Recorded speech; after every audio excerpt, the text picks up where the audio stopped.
But sina assuming Embu na Kikuyu ni different. No. Kikuyu ni Kiembu yenye mtu anangoa. Oh. If you ask me, that's my opinion. Kuna watu wanaanza kuwa offended, but that's it. So which one can you speak wewe? Unaweza ongea Kiembu ama Kikuyu? Kiembu. Oh, Kiembu. Vizuri kabisa. Because na assume mkienda chuo that was now the language. No. Manze kama kuna place metropolitan legit ni Embu. And Embu by the way, I think you may need to see that for yourself. Like unaweza cheki tribalism for ile kwa mbali, but I don't think mtu amegrow Embu anaweza kuwa na problem kublend in nai. I don't think so. Yeah, I don't think so. Yeah. Kwanza Embu town. Ai. But sasa ulienda ukiunderstand the language, because I'm assuming that's the language that was spoken in the neighborhoods, ama hata watu tunacheza na wao expressions za vile wasa wanaongea. Mkiongea na mtoi tukicheza kama watoi, the language ya kila mtu mama yake anamuongelesha na language yao, right? You pick on hivyo pole. And I don't think there's a moment ati maze nimejua Kiembu saizi. Ni language ya ukigrow vile unajua Kiswahili ndio unaijua, especially at a place like that. Tukicheza home, but shule Embu Urban Primary School kwanza unaweza kwa mshamba sana ukiongea Kiembu shule. High school sasa ni even worse. Sasa ile ni I hope that culture by then nilikuwa huko nikaambia I hope that culture still maintains. Kama kuna place nimeingia hivi na siku hiyo na tribalism in this country, ni Ngovio Boys, like the school. Oh, okay. Like by the nai nimeiona wapi, but ndani ya shule like the school, I give them credit. Sijawaiona by the I did not, I've never experienced that. That's interesting, because me I'm always honest. Naambiaga tu niliendaga Starch, and even in Starch I remember seeing tribalism. You know, like this when people think about Starch, they think about this national school, but I always remember this very like kuna time kuna msenisha ipananaga story yake, alikuwa na pronounce Morogoro like with a very low accent, so it said Morogoro.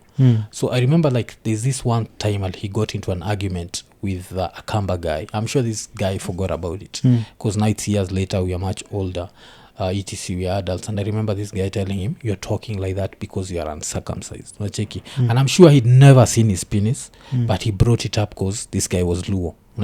This is a national school. So with that, I remember that clearly kabisa sijai sahau, because ilikuwa assembly hall, tulikuwa bado form 1, and that stayed with me.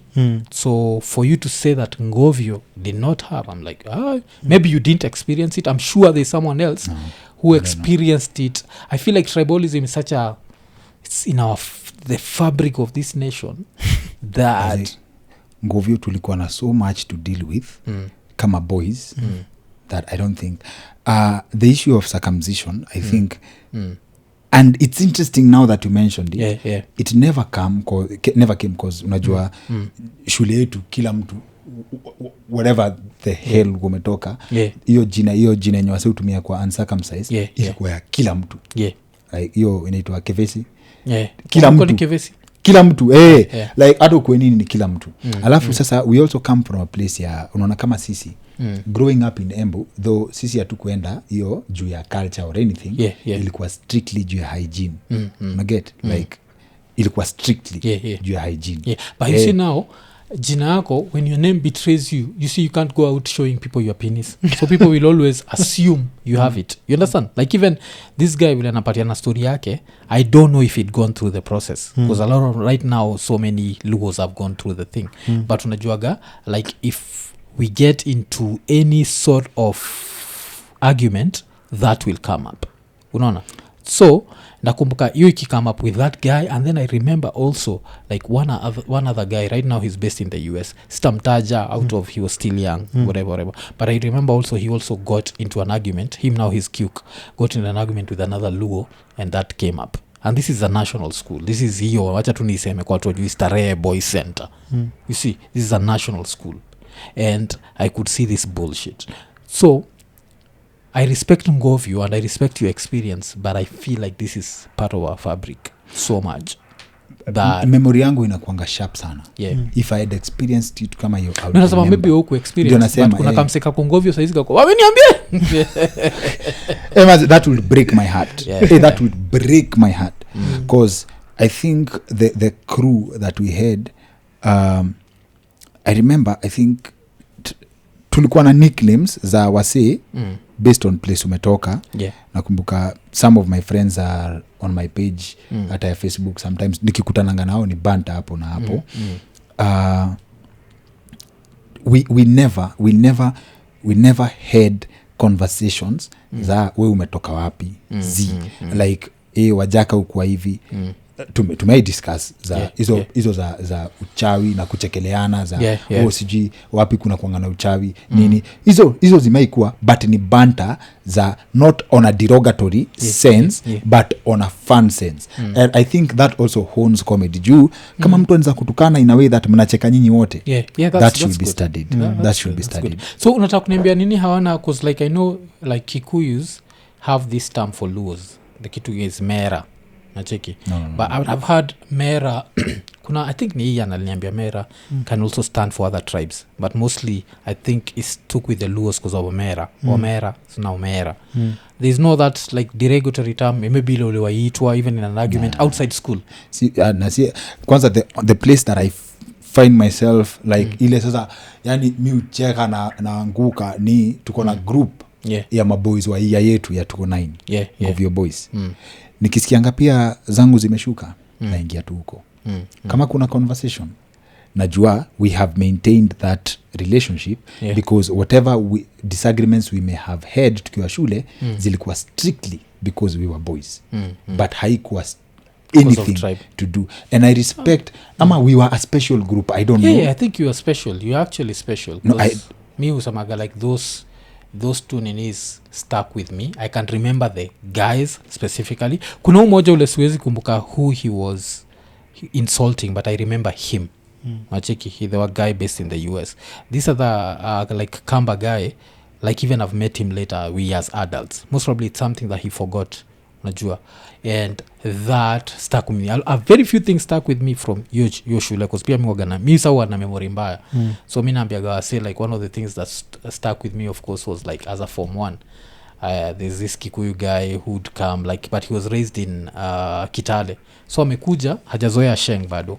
So tunacheza alafu nikasema check you mse. So vile alisikia hivyo in his head alisikia check huu mzee. So alikuwa like nani umeita mzee wewe ndio mzee. So I remember such but this circumcision thing I remember it so much because even it reached a level where kulikuwa like na tusi tukioga tulikuwa tunaoga na open whatever like open showers so shower inatoka juu maji baridi and now you'd find like some Luo guys would end up now just showering with their ngodha. So anaingiza mkono anaosha but now he does not expose himself till alafu sasa kuna wale walikuwa wanatoa tu unaona just take a foreskin is there jali najua like fuck you or whatever but then hiyo pia ni conforming like what makes you think that your way is right na yeye si right unaandika kwa Bible hasi juu ya nini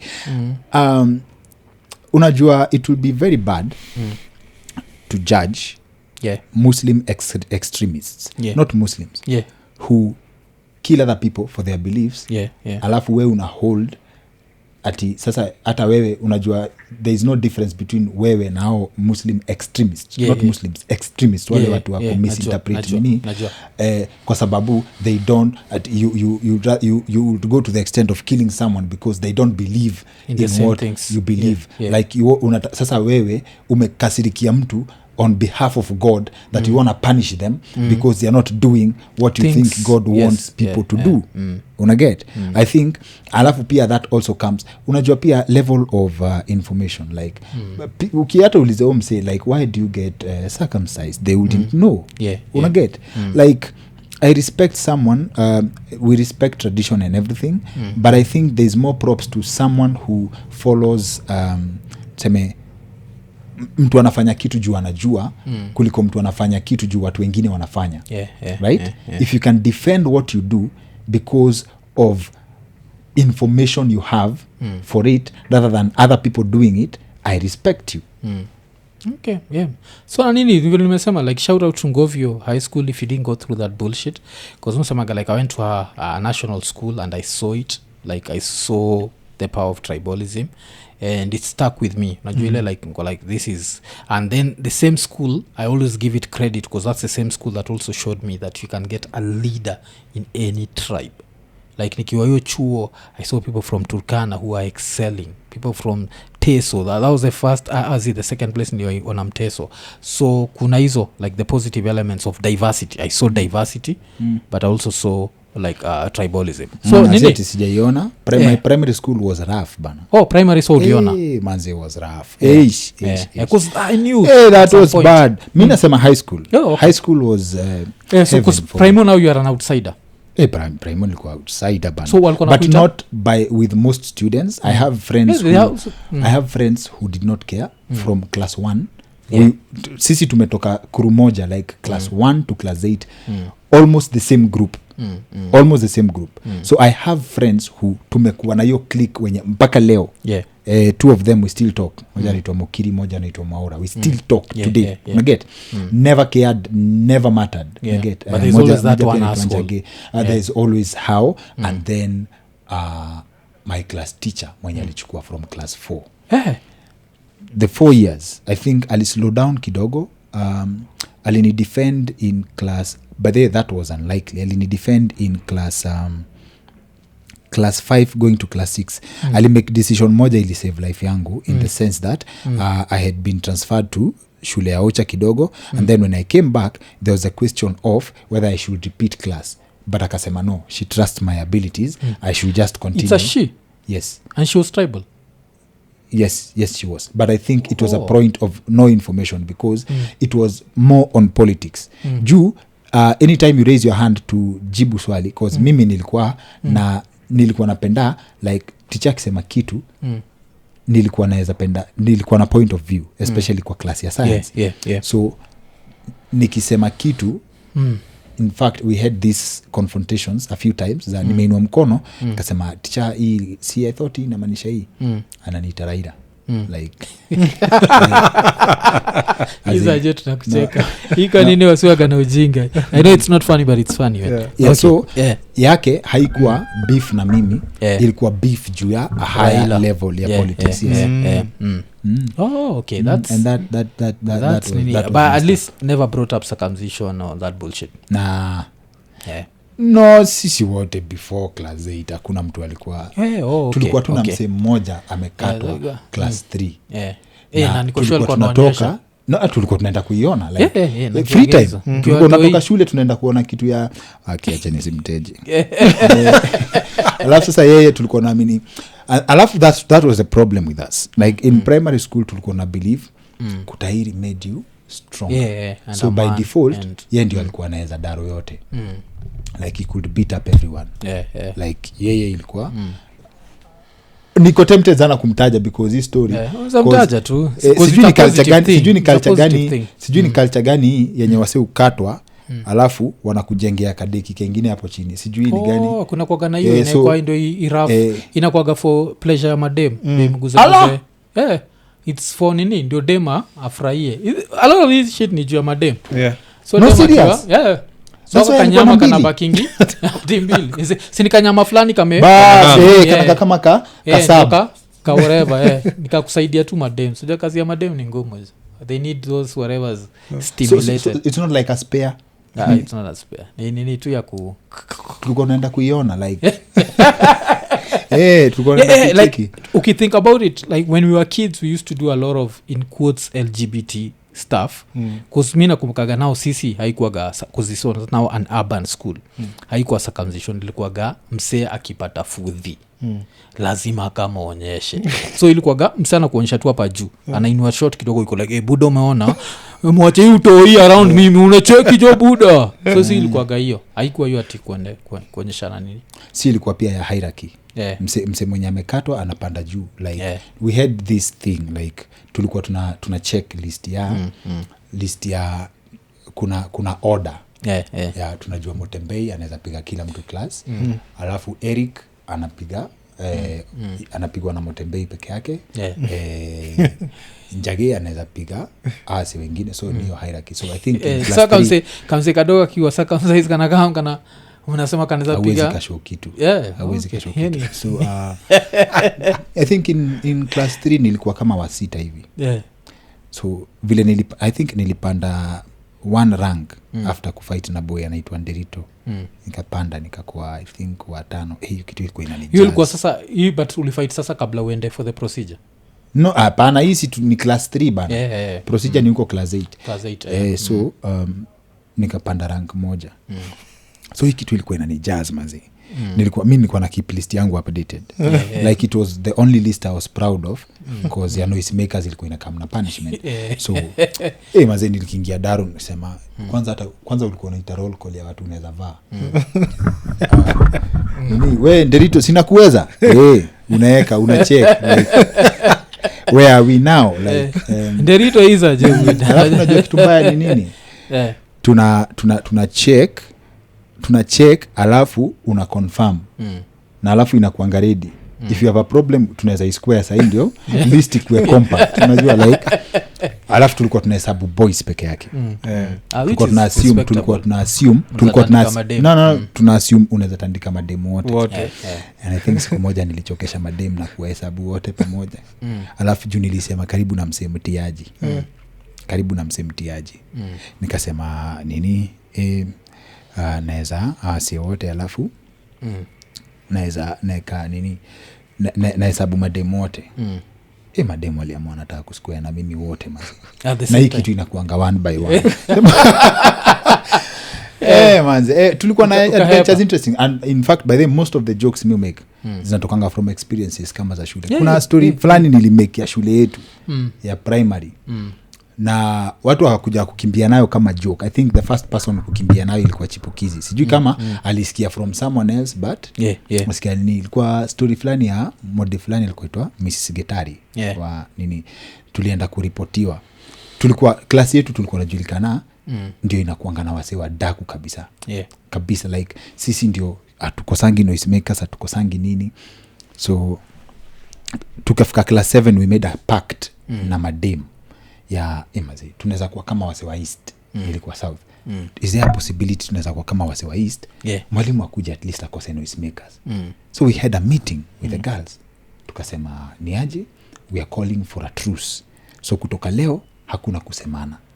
We can be equal opportunity sinners. Like you be you, we be us.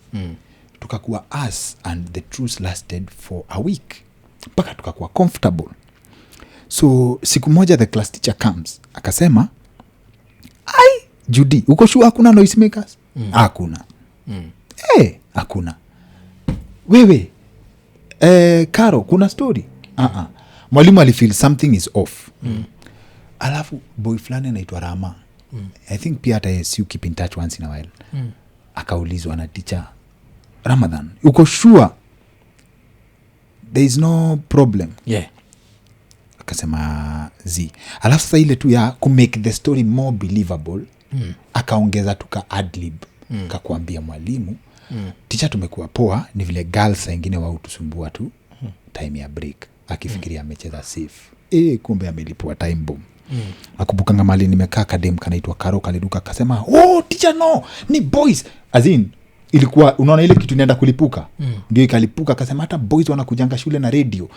Dema anasema hii mwalimu kusikia radio. Hebu leteni wekeni bag kwa meza. Na hiyo ndio siku boys fulani anaitwa Ndaru ameniletea radio nione. Uone tu. Tukarudi ile place. So tulikuanga tu na hiyo daro yetu from class 1 ilikuwa kama Tom and Jerry na madem. Hiyo story nilikuwa nakwambia ya something that actually happened.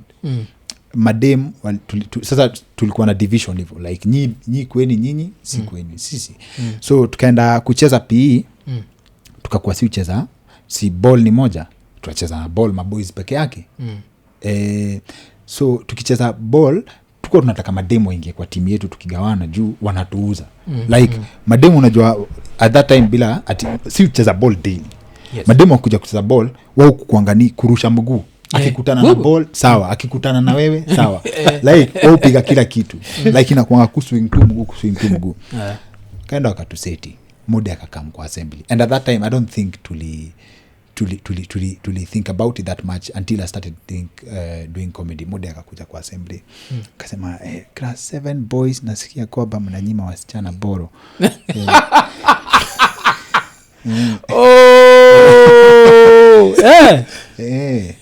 From today onwards nikisikia any girl ameenda kwa kiwanja time ya PE akarudi kama hajashika boro ni mimi na nyinyi.